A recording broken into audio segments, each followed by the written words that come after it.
akaririmbo ni Lord I Need You, umuhanzi ni Tomlin, karirimbo k'Imana gatuje.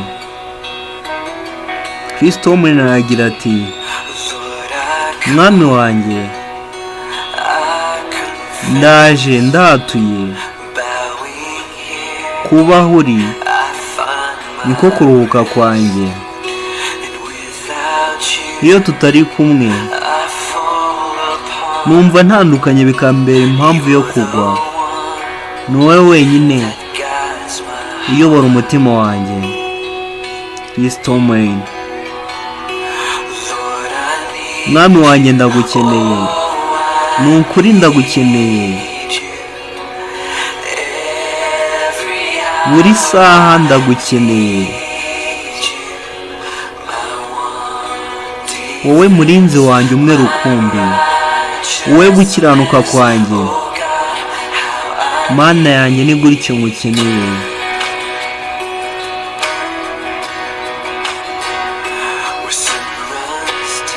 Niyo ibyaha byanjye binyugarije, ubuntu bwawe burankiza, aho ubuntu bwawe buri niho nawe buri, kandi iyo ndaho uri mwami mba numva mbohowe. Umwuka wera ni Kristo muri njye, yego aho uri mwami numva mbohowe. Umwuka wera ni Kristo muri njye,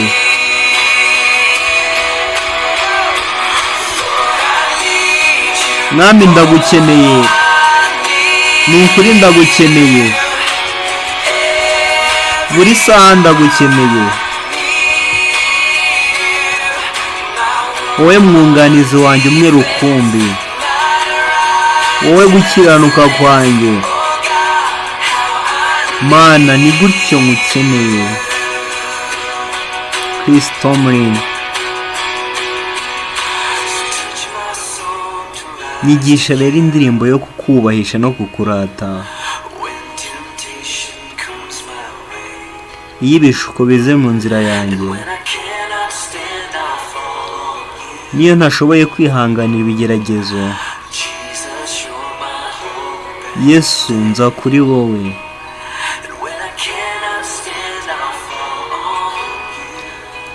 Iyo ntashoboye kwihanganira ibigeragezo, ni wowe umbera ubuhungiro.